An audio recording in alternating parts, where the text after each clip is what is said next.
friends, my name is Stephen White and this is my take on Cumbria First World War War Memorials. I've called the talk Cumbria Remembers. Just a bit of the background: the country had been at war 1914, 15, 16, 17, 18, 4.5 years of war. 703,000 British servicemen in the main, but also women, had died. The country really in 1918 was in a sense of shock. So here we are, the 21st of May 1921, the unveiling of the War Memorial outside Our Lady and St Joseph Roman Catholic Church on Warwick Road. 1,200 people attended the service. The monument cost £1,000. The crucifix had been sculpted in Italy. It made of Sicilian marble. The base and the engraving was done by the Carlisle firm of McGough. In fact, Mr. McGough engraved the name of his own son, John, who died in the war. And you can see that today. The Bishop of Newcastle and Hexham unveiled the monument. There was an outpouring of grief after the war. I think this was compounded by the fact that, of course, that the bodies of the dead still lay in France and Flanders. They hadn't been allowed to come home. So for many, the War Memorial was the focus of their grief.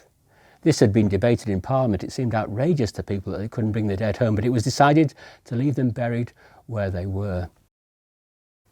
I think these are two typical Cumbrian war memorials in Colbeck and Kirkbride. The designs, as you can see, are Anglican, as they say, and they're based upon a reinterpretation of the Earton Cross, that 9th century monument. You can quite clearly see that, can't you? In the design on the right there is Hayton near Brampton, and there's the original cross on the left.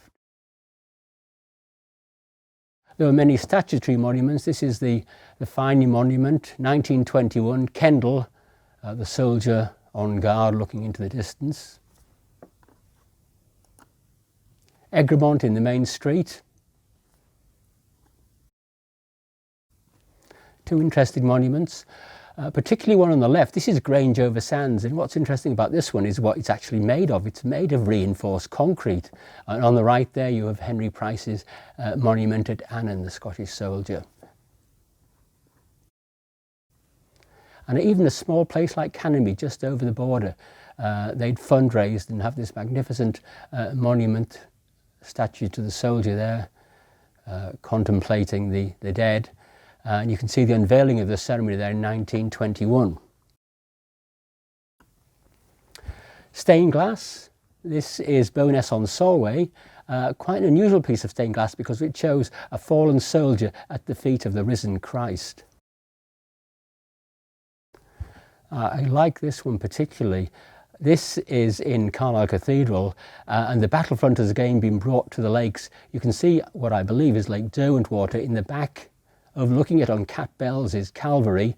On the other shore, the eastern shore, you can see the crosses marking the graves of the soldiers. Rolls of Honour. This is Blackford Church. Monumental plaques in loving memory of Robert Haley Knight. This is in St John's Church, Keswick, probably a production from the Keswick School of Industrial Art. Rockcliffe War Memorial, and again the battlefield has been brought home. As you can see, there's the soldier looking over the estuary as the River Eden winds into the Solway. Quite recognisable to the Rockcliffe folk. This monument, as with so many, doesn't give you the name of the artist, but it's a real work of art. Whereas this one, quite unusually, this is Brampton St Martin's. As you can see at the bottom right there, it gives you the name W.A. Davis in Glasgow, designer and craftsman, 1920. And a very personal monument. This is in Carlisle, Richardson Street Cemetery, in memory of Lance Sergeant Samuel Armstrong. And if you look just above the word memory, you can actually see inset is the cap badge of the soldier, set in there by his family. And you can see the liver bird because he was a member of the King's Liverpool Regiment. And again, a very personal monument. Pray Is God by for James Hope Wallace, Lieutenant 4th Northumberland Fusiliers, who fell in action. The monument was erected by his family in memory of the father, and it's erected on the spot where he's supposed to have said farewell to his wife. This is on the back road to Alston. So, here you are, an advert for Beattie and Co, Carlisle company, and they advertised they've been entrusted and erected over 70 public war memorials, a fact which speaks for itself. And here you can see the craftsman with his drill engraving out the Botcherby War Memorial. And here we've got two of the monuments. There's a certain sameness about them. One on the left is Acton, one on the right is Calthwaite. But just reflect the skill of the craftsman in drawing out the sword and the rifle, and particularly the Brodie's helmet. That really makes you marvel. On the other hand, this is at Great Orton. The Reverend Gillybanks, the vicar, just went into a field a few fields away, and there was this boulder, and he just carted it across, set it up as a memorial to the fallen of Great Orton, and one of the names on the memorial is the name of his son.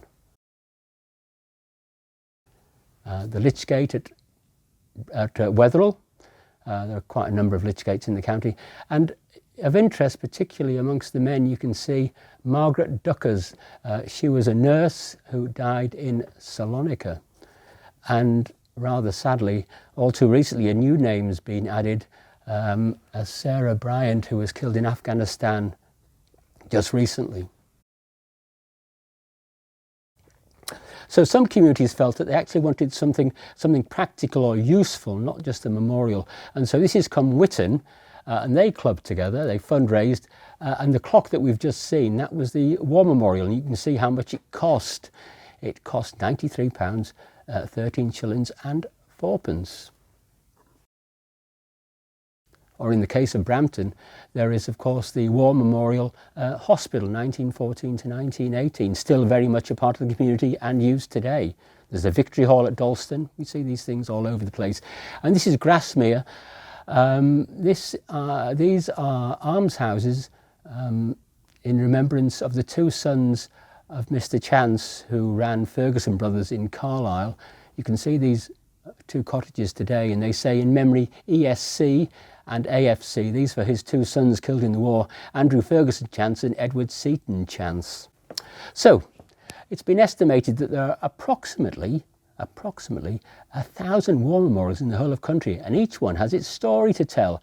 And in the case of this is Stanwick Cemetery, we know a little bit of the background of the story, because things didn't always run smoothly. Usually there was a committee pulled together, and often people had different ideas. So the paper reports that a Mr. Wright at the meeting, when the war memorial was proposed, he thought that they should put up a nice tablet in the church. One of the ladies sitting near him thought that perhaps a memorial in the cemetery was better, and Miss Donald favoured a stained glass window in the parish church. So there's three ideas. And Mr. Wandless, he said really you needed a prominent war memorial on Stanwick's Bank, where the road divides between Scotland Road and Brampton Road. He said that the vast majority of the fallen had no connection with the parish church, and a memorial in the church would only be seen by those connected with the church as a congregation. Mr. Minns had a different idea. He said that Stanwick's was a part of Carlisle, and really there should be a joint war memorial to the men of the city, to the men of the Border Regiment. He didn't see the point in having a separate one for Stanwick's. The chairman of the committee did not agree with that at all. The chairman observed that this was a meeting of Stanwick's people, and generally speaking there were many of them who were not very proud of their association with Carlisle, in brackets cheers. And then Mr. Minns walked out of the meeting. So things didn't always go smoothly. It just wasn't the form of the war memorial. The wording could be contentious. This is the Heathers Gill War Memorial, and you think what's possibly could have raised the hackles here, but it's the very first words we come across: in memory of the glorious dead. There was a meeting in West Cumberland of the Keswick branch of the League of Nations, and their concern was about the glorification of war on war memorial inscriptions, not just felt in Keswick but all throughout the country. There was a sickening for the war, a revulsion against it, a reaction against it, And what does the war memorial say? In memory of the glorious dead. Was there anything glorious about the war and the dead? There was contention about the dates of the war. On the left there, we've got Warwick Bridge War Memorial, and on the right there we've got Stapleton. As you can see, one's 1914, 1919, and one is 1914, 1918. Well, what was the dates of the war? 1919 is, of course, when the peace was signed. 1918 is the date of the armistice. Well, this very point actually went to the consistory court, and it was dwelt upon, thought upon, and it was eventually decided that on war memorials the years should be 1914 to 1918, not as the Vicar of St Cuthbert's had proposed, 1919. On the right there we see an interesting war memorial. This is at Natland near Kendal, and it has the names of the Natland men who gave their lives, and it lists 6 men, not all servicemen. One of them, actually, Inman, was a civilian who died in the sinking of the Lusitania in 1915 by a German submarine. Here we have 1914, 1919, but immediately behind the Natland plaque is another plaque.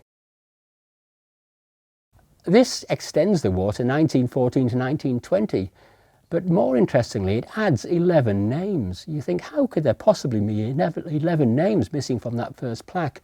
Inside the church itself is a roll of honour, and that explains what's happened here.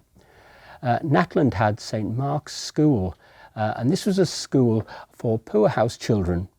Poorhouse children had been sent here from all over the country. It was registered to educate poorhouse children, and so far I've traced 8 of the 11 were from the workhouse in various parts of the country. So they had a strong association with Natland, but perhaps not Natland men as the community thought them. But their names have been added later on. And this, of course, was a very contentious question. Who was to actually be on the war memorial? Did you have to be born in the parish? Your parents born in the parish? Your grandparents born in the parish? Did you just have to contribute to the funds? So here, this is Ainstable. Inside is this rather magnificent memorial to Major Arthur Hugh Aglionby, MC. Now, the Aglionbys were the lords of the manor by tradition, but I would question whether Major Aglionby had ever even been to Ainstable. His father, the lord of the manor, was actually born in the United States. The Major and his 4 brothers and sisters were either born in London or Oxford. And the 1911 census, he's a deputy governor in Strangeways. And I think that's compounded by the fact that the Lichgate, which is the memorial to the men of Ainstable, doesn't have his name on it. But interestingly enough, you can see on the left-hand side, 1, 2, 3, 4, 5 down, there's a blank. Somebody's cut the name. This is supposedly of a soldier who turned up after the war and was rather taken aback to see that his name was on the war memorial and he had survived the war. But despite the best endeavours, and as an example, Staveley put notices up in the village shop asking for the names of the local men who were killed.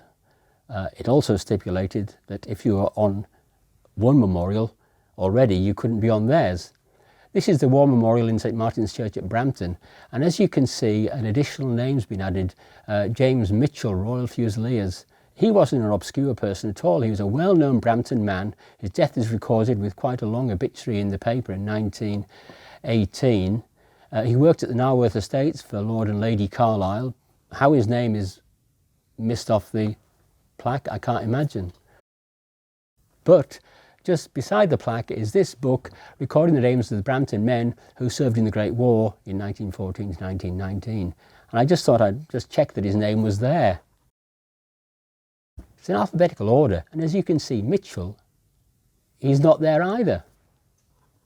Is it better or worse that actually he's over the page? They have him out of sequence, so you wouldn't immediately find him, but there he is, James Mitchell, Captain Royal Fusiliers. The Felon Rock Climbing Club, this was a different sort of war memorial. They bought the Great Gable Massif in memory of their climbing members who died in the war. And this monument was put on top of Great Gable. And then quite later, many years later, somebody noted that actually the name of Whitty, which had been put on there, a member of the Felon Rock, he'd actually died in 1922 of pneumonia, and the name should have been B.H. Whitley. And so they chiselled off his name and they put Whitley's name there, but it looks very jarring. It looks jarring, doesn't it? And then much later still, somebody said, well, actually, A.J. Pritchard should be A.I. Pritchard. So somebody climbed up again with an angle grinder and ground off the bottom of the J. And he did think it was quite curious because, as you'll know, Great Gable is climbed by hundreds of people every day. And he said that nobody batted an eyelid or asked him what he was doing with this angle grinder grinding away at the War Memorial. That's been replaced today by a brand new casting. Just again, people were on war memorials by accident and came back alive, as we've seen on Ainstable on the left, and on the right there, this is Our Lady in St. Joseph's War Memorial that we saw right at the beginning of the talk. There are 75 men listed, 75 parishioners. Private Arthur Henry, he died in 1976. He joined up when he was 16, he attested, but was sent home from the front, and somehow or other his name appears on the memorial. This is the research that's just come out following a new book on the War Memorial. War memorials moved, of course. On the left there is Christchurch, Carlisle. When it was demolished, the War Memorial was moved outside St. Aidan's. So, just to look at one other aspect, Francis Derwent Wood, a nationally important sculptor, born in Keswick, as you'd guess from his name, and he was given the commission for the Keswick Memorial. Here you can see either Britannia or Victory, finely cut, very, very talented artiste. He did national war memorials, and he did this one in London. This was a war memorial to the Machine Gun Corps. They'd lost 14,000 men in the war, very much the machine gun, the modern implement of war. You can see the guns with the wreaths upon them. This caused some controversy. Here you can see sort of a David with Goliath's sword there, posing almost sensuously, reminding us of Donatello's David. And what upset people, it was actually debated in Parliament, and letters written to the Times, was the inscription that he placed underneath it. And this is what he said: Paul has slain his thousands, but David his tens of thousands. And somebody wrote to the Times to say, is it really the opinion that war memorials to the dead in the war should contain references to slaughter? Later he turned his many talents to helping men who'd been disfigured in the war, and here you can see some of the work he did in what he called his tin shop. So he can see Derwent Wood, who turned his talents to helping disfigured soldiers. Here you can see somebody who had a part of his face blown away in the war. So here you can see the bits and bobs from Derwent Wood's tin nose shop. And it'll be of interest next time you see the armistice service is in London at the National Monument, Lutyens Monument. You might like to consider that the two wreaths on either side of the cenotaph were actually carved by Derwent Wood, a Keswick man.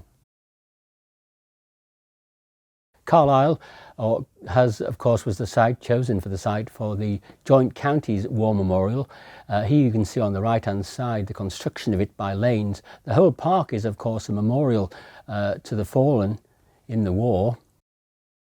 And these are one or two slides showing the opening, the unveiling rather, of the War Memorial. First of all, the party went across the Memorial Bridge. There's the Mayor, Lord Lowther, before a great crowd of people. Now, Cumbria, as I said, has got about 1,000 war memorials, but people sort of tend to focus on one or two ones of artistic merit, and this is the one that people often refer to. It's the memorial at Workington, which is of interest from several points of view. It was designed by a Lorimer, who was also responsible for the Joint Counties cenotaph that we've just seen. But it's not so much Lorimer's design, it's the plaques that are inset by Mr. Carrick. Also, interestingly enough, is that Workington was one of the very last war memorials that was set up. This wasn't unveiled until 1928. There were problems with fundraising and other problems. If you consider that Our Lady's in St Joseph's War Memorial cost £1,000, that's about £42,000 in today's money. These are tremendous sums of money. So when we look at the plaques, here you can see one here, the soldier bringing in his wounded comrade, beautifully modelled. What's unusual is, though, it's actually setting the men in their home context. So here you can see Workington, particularly relevant as the miners working in their civilian life before they were called to the front. Equally unusual is the fact that a woman appears on the War Memorial, not as Victory or Britannia, but it's the man and his wife, their tender embrace, and at the foot is the boy holding hands, holding his hand out to the father, but the father has this hand on the gun because he's off to do his duty. And again, the final plaque shows the Workington men at their everyday job, doing their duties in the iron and steel industry in Workington, of course. So almost at the end, and we're just going to have a quick look at probably the most iconic memorial of the lot. That is, of course, the Commonwealth Graves Commission's own headstone, which is set up in the cemeteries right throughout Flanders and France. Here you can see the Lonsdale Cemetery. This is the 11th Battalion, the Border Regiment. It makes a real impact when you see all the stones in their serried ranks. You'd have the badge of the regiment, who the soldier was, their number, and at the bottom a short inscription that the family could suggest. These, of course, are where these soldiers fell, but you do get Commonwealth grave monuments around the county because, of course, there were many war hospitals in Cumberland, and these are soldiers who would have died in one of the hospitals in Carlisle. You have to remember the Commonwealth Graves Commission was established during the war, but it's only afterwards that they had the time to set up the headstones, which are all 2 feet 6 inches high by 1 foot 3 inches wide, and they're 3 inches deep, slightly rounded to carry off the rainwater, made of English limestone. Who designed them? It was actually suggested there were a committee of 2 or 3 architects, but Lutyens was there and certainly Baker. On the left there, we've actually got a battle site cemetery. The war is still going on. You can see the simple crosses. These will be eventually replaced by the English limestones that we're so familiar with. But in some cases, these battle station, these headstones have still survived. And on the right there, we can see the original grave marker for Private W.W. Peascod in the Grasmere Church. And there you can see that's one of the headstones in Carlisle Cemetery to a Border Regiment man. And our final slide. There were many, many soldiers, of course, who the bodies were never found, but also many soldiers, their bones were found, but they were never identified. And here you can see the most simple stone. A soldier of the Great War, died in 1914, never identified, and with that simple inscription at the bottom, known unto God, words suggested by Rudyard Kipling. My name's Stephen White. I used to work in Cumbria libraries, and this is one of a series of talks on local history subjects. It's just my take on the talks that you'll be able to find on Facebook and YouTube. Some might be right, some might be wrong. If you've got any comments, get in contact. Got any suggestions? I'd love to hear from you.